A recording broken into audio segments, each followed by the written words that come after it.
Hello, welcome back. Today we are learning sit. So, obviously sit is a skill that everyone does all of the time, which is awesome. And you've probably already been starting it at home, which is so great.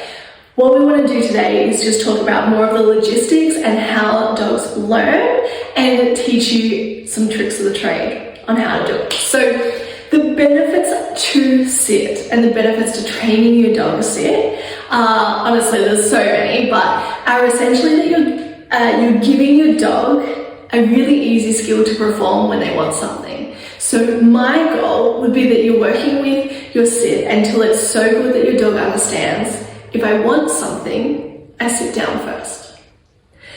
By teaching it like that, what we're going to do is help our dog to troubleshoot behaviors for themselves. So instead of barking at the door, we might sit down instead. Instead of jumping on you, I sit down instead, and then I get patted. So for me, especially while they're puppies, I want to introduce sit into as many situations as possible. So that way my dog's getting a very clear guideline that in order to get something, I need to sit first. So I do it obviously before any food. I do heaps of training before I pat them, before I let them inside, before I let them outside, before they get in the car, before I throw the ball, before I throw the ball again, right? Like I just add it to as many things as I can possibly think of. The more stuff I add it to, the more the dog is going to value sitting and value what comes after the sitting. So we're using sit as please. Please, can I have a pat? Can I come inside? Can I have the ball thrown? Whatever it is. So we're essentially teaching our puppies some manners like we would with our kids. So that's why we love please. Sit. So some important things to know when we're doing sit is dogs don't know English.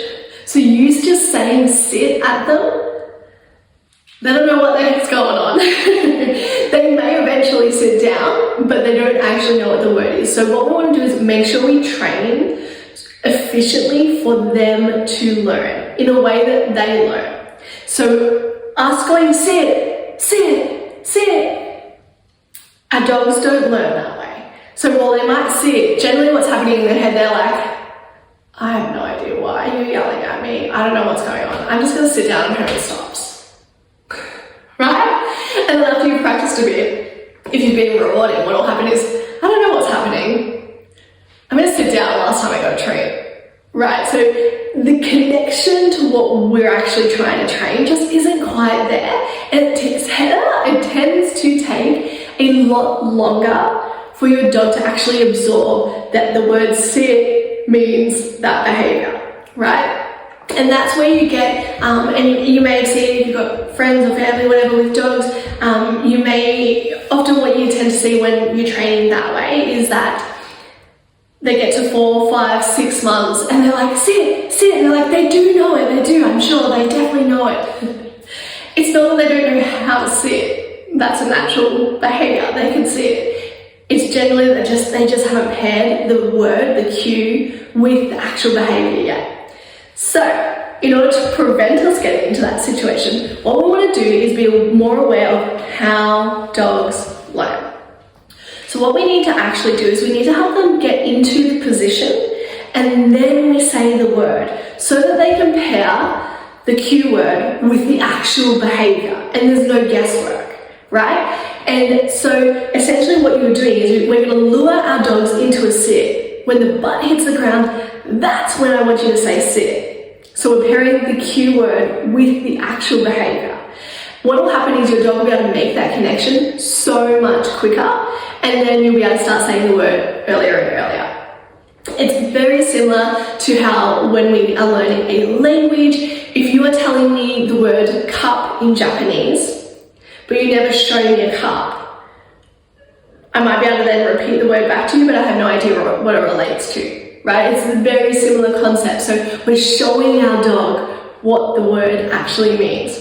We're going to use lure style training for this. So lure style training is where we have a treat in our hand and we are helping our dog into that position We do not push them into that position or anything like that. Your hands do not need to touch your dog.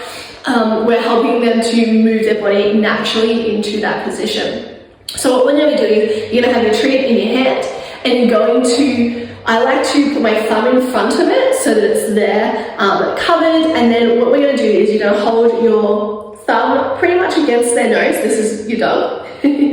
Pretty much against their nose, or very, very close, and then you're going to lift up and backwards.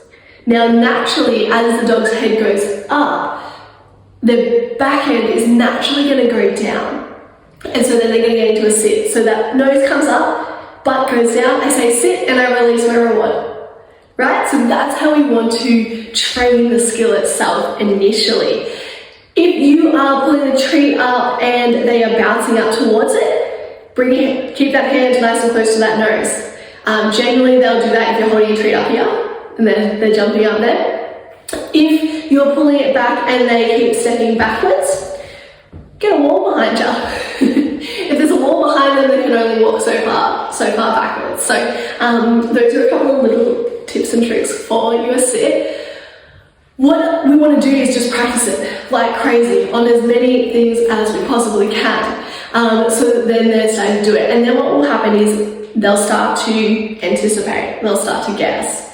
So then you'll be able to go, cool, I'm just going to stand here and ignore them for a second or two.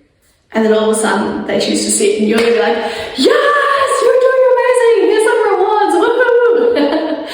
And then you know that they're starting to piece it all together. So that's what we do with our sit training. I'm going to show you with a very big puppy how we do that, so you can see it with a dog and see that body, how the body moves.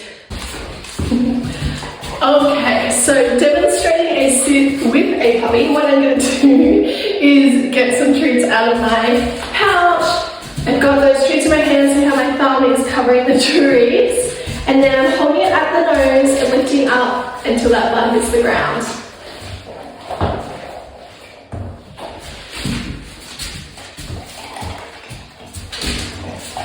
Beautiful. You'll notice that it takes a little bit of time for him to get his body into place.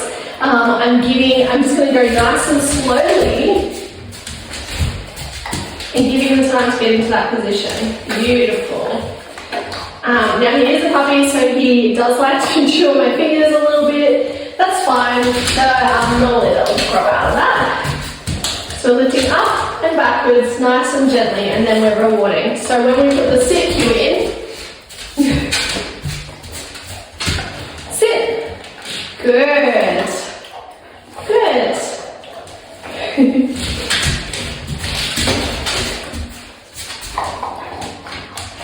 Sit.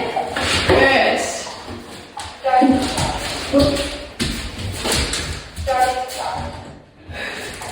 Sit. Good boy. Free.